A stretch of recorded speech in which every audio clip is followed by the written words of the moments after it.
ऐसा नहीं था कि उनसे पहले कभी मोहब्बत नहीं हुई थी मुझको, पर ऐसी मोहब्बत पहले कभी नहीं हुई थी।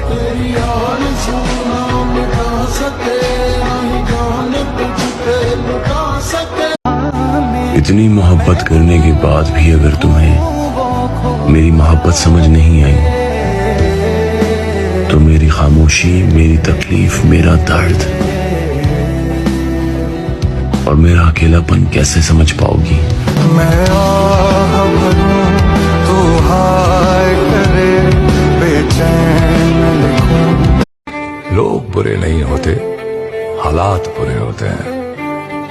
झूठी कहावत है, लोग ही बुरे होते हैं। জীবন খুব সুন্দর। জীবনের প্রতিটা মুহূর্ত আমাদের উপভোগ করা উচিত। নিজে যদি ভালো থাকি, প্রত্যেকটা মানুষকে আমরা ভালো রাখতে পারবো। সো আগে নিজেকে ভালোবাসতে হবে, নিজেকে ভালো রাখতে হবে।